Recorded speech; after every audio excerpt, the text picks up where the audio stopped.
श्री सद्गुरु महाराज की जय। शांति संदेश मई 2019 ईस्वी। प्रवचन पीयूष। पूज्यपाद महर्षि संत सेवी परमहंस जी महाराज का यह प्रवचन बिहार प्रांत के सहरसा जिला अंतर्गत महर्षि में ही योगाश्रम सहरसा में दिनांक 22/3/1993 ईस्वी के प्रातःकालीन सत्संग में हुआ था। प्रेषक संपादक। मंगल मूर्ति सतगुरु मिलवे सर्वाधार, मंगलमय मंगल करण विनवो बारंबार।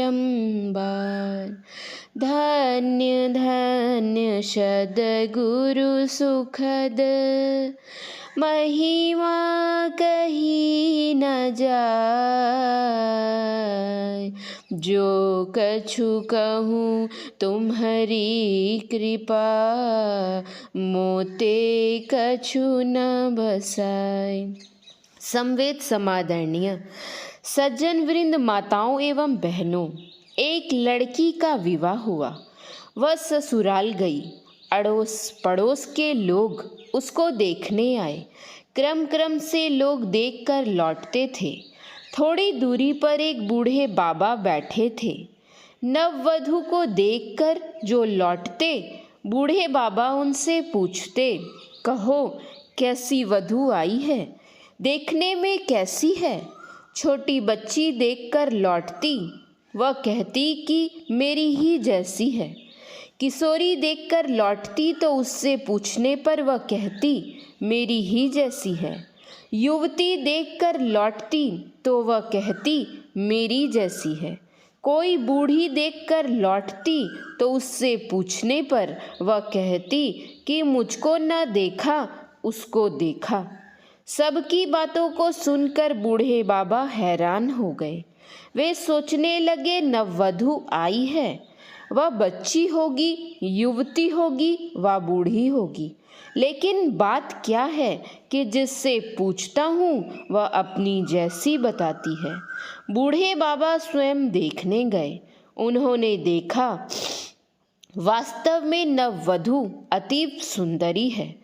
उसके चेहरे से आईने सदृश चमक निकलती थी, तो जो कोई देखने जाते थे वे उस आईने में अपना ही रूप देखते थे। इसलिए बच्ची कहती मेरी जैसी, किशोरी कहती मेरी जैसी, युवती कहती मेरी जैसी, और बूढ़ी कहती मुझको ना देखा, उसको देखा। उसी तरह आप लोगों ने जो मेरा अभिनंदन किया, उसमें जितने सद्गुणों के वर्णन आए वे सभी सद्गुण आप लोगों के हैं। आप लोगों ने अपने अपने ही सद्गुणों को देखा है मुझ में। वे सद्गुण मुझ में कहाँ? स्वामी विवेकानंद जी महाराज विश्व धर्म सम्मेलन में गए हुए थे अमेरिका के शिकागो शहर में। विभिन्न देशों के धर्मप्रेमी वहां आए हुए थे। सभी धर्मों की पुस्तकें वहां सजाई गई थी, ऊपर नीचे क्रम से। पाश्चात्य देशों के लोग यह समझते थे कि भारत अध्यात्म ज्ञान से हीन है। भारतवासियों को वे लोग हे दृष्टि से देखते थे। इसलिए उन्होंने जो पुस्तकें सजाई थी उसमें वेद को सबसे नीचे रखा था तथा ऊपर में अन्य ग्रंथों को। सबसे ऊपर में उन्होंने बाइबल को रखा था। स्वामी विवेकानंद जी महाराज जब उस मंच में पहुंचे और उन्होंने पुस्तक की सजावट देखी तो बात उनकी समझ में आ गई कि किस दृष्टि से धर्म ग्रंथों को इस तरह रखा गया है। चूंकि ये लोग वेद को हे दृष्टि से देख रहे हैं, इसलिए इसको सबसे नीचे रखा है। उन लोगों की भावना इनको परख में आ गई, लेकिन उन्होंने कहा धर्म ग्रंथों की सजावट देखकर मुझे प्रसन्नता हो रही है। जिस तरह की सजावट होनी चाहिए उसी तरह से सजाई गई है। ग्रंथों की सजावट यह बतलाती है कि सभी धर्म ग्रंथ का मूल वेद है, क्योंकि वेद पर ही ये सारे धर्म ग्रंथ टिके हुए हैं। अगर वेद को नीचे से खिसका ले तो जितने धर्म ग्रंथ हैं सभी ढनमना कर नीचे गिर जाएंगे। उसी तरह आप लोग तो नीचे बैठे हैं और मुझे ऊपर बिठाया है। आप लोगों के आधार पर मैं बैठा हूँ। अगर आप लोग हाथ हटा लेंगे तो मैं भी ढनमना कर नीचे गिर जाऊंगा। ऊपर बैठने से कोई बड़ा नहीं हो जाता। बड़े तो आप लोग हैं जो मुझे आश्रय दिए हुए हैं बैठने के लिए।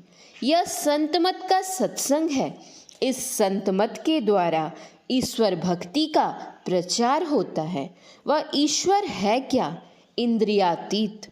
संत मत बतलाता है कि बिना उस ईश्वर का भजन किए जीवों का कल्याण नहीं है।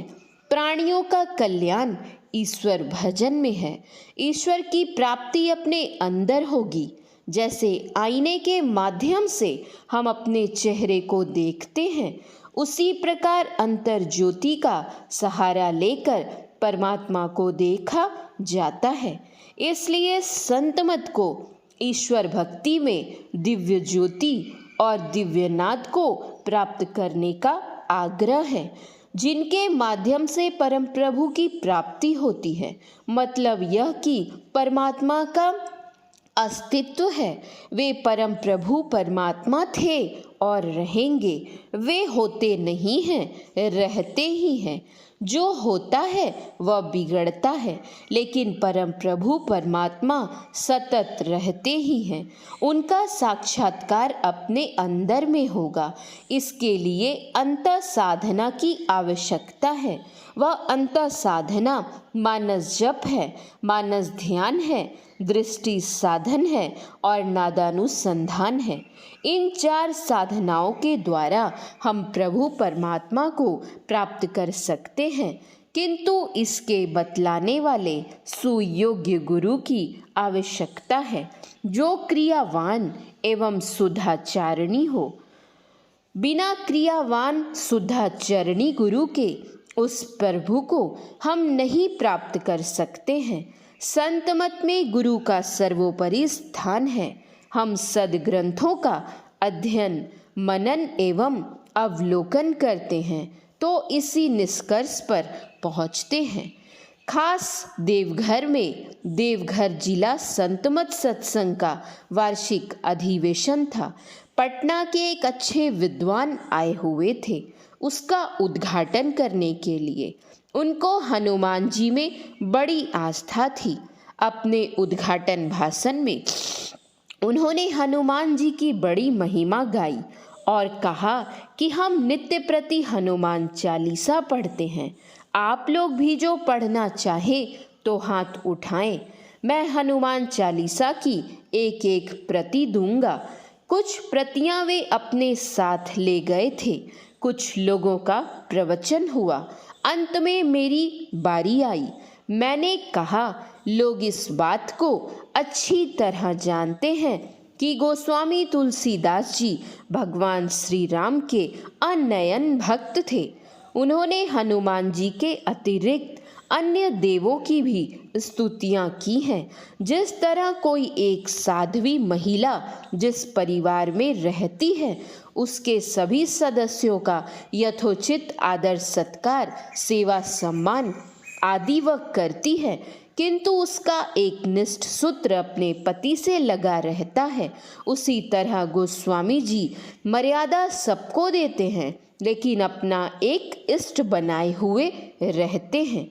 चूंकि वे पढ़े लिखे विद्वान थे, इसलिए उनके कहने की जो कला है वह अद्भुत है।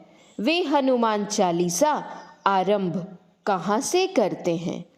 श्री गुरु चरण सरोज रज, निज मन मुकुर सुधार।